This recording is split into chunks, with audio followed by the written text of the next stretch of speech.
Most of you don't understand what causes the ball to start out in the direction it starts.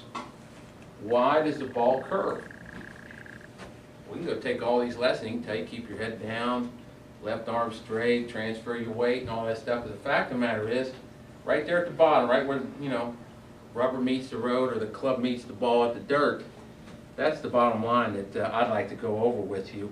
You know, if you went out and watched, it's changed today because of technology with videos, but if you went out and watched when I played in the mid-'80s, and you went down and saw 40 different players, you would be able to stand back and recognize that guy by, or gal by their swing.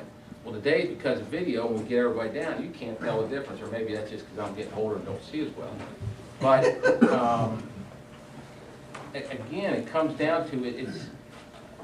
I read somewhere where how you do it in swing and whatnot is of very little consequence as long as it's repeatable and the bottom is right. Make it a little bit more easier than what it was really said. So what I would like to do though, what do we got to do to get a ball up in the air? Bottom line is you've got to drive the center of gravity of the club underneath center of gravity of the ball. That's why every one of these clubs out here they sell today have a very wide bottom, put all the weight on the bottom of the club. Every one of these metal woods are basically hollow, okay? They put the light part or graphite or whatnot up on the top, put all the weight on the bottom. Why are they doing that? They're doing that because they're smart. Those engineers, they're smart cats. That guy or gal knows that the easier it is for that club to hit, the more you're going to buy. So what do? They want to get that center of gravity as low as they can so that you can drive that center of gravity of the club underneath the center of gravity ball. If you take lessons from me, you'll hear that a lot. Now, most of our shots are played off the ground. Now with you driver, you got the ball up on a tee. Mark and them, I think Jason, you guys got that TrackMan. Yep. In like the last 6 or 8 months or something. Yep. And that's basically what that is. If you watch, like at the British Open when they hit and you see the ball fly, and they got like a blue line and following, they're using TrackMan. They did a lot of research and found out a lot of things. It actually changed, and I'll tell you about that in a minute, some of the way we teach. But you can hit up on the driver and kind of get away with it. But why is that? It's because the ball's sitting up on a tee, so the club can be coming up. We still got center of gravity on it. That's why Joe Beginner or Mrs. Average golfer, what do they do when they get out in the fairway? They want to fluff that thing up. What are they doing? They're raising the center of gravity of the ball, which makes it easier to get the center of gravity of the club underneath the center of gravity of the ball. Bubba Watson, longest driver, I think his stats were he hits up on the driver 3 degrees. Charlie Howell on the other end, Charles Howell the third or whatever, he hits down on it about 4 degrees. Now, when I met with the TrackMan representing Ohio, every single tour player, when they hit a 3-wood, their club is going in a downward motion. If I took all of you all and put you on TrackMan in there, every one of you all would be hitting up on that. Okay? So, but let's just imagine, why is that? Why do we top that ball? Why do we catch it thin? It's because you're not driving center of gravity of the club underneath center of gravity of the ball. Now, saying that, ball's on the ground. That means when you strike the ball, the club has to be going down. Don't care if you're hitting a putt or whatnot.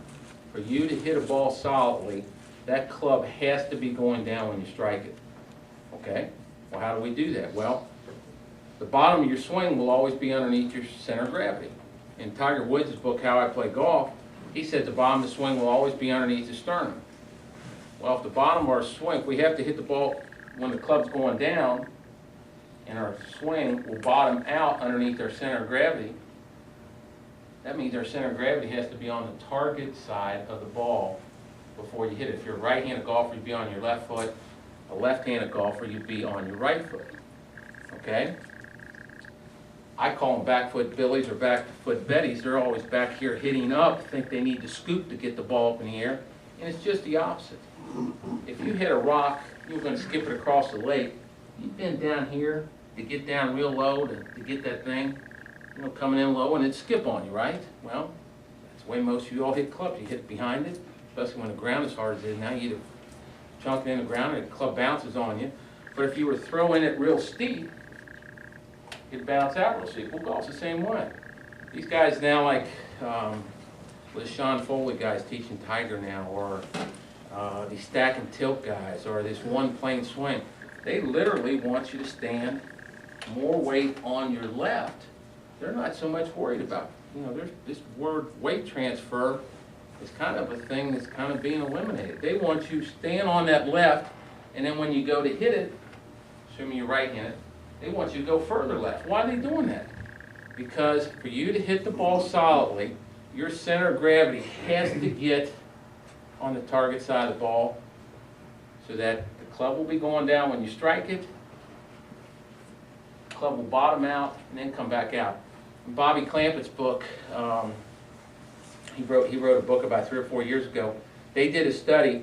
The average guy on the PGA Tour, I don't think they did the Champions or Ladies Tour, the bottom of their divot with a 7-iron is 4 inches on the target side of the ball. Now think about that. It's 4 inches on the other side of the ball.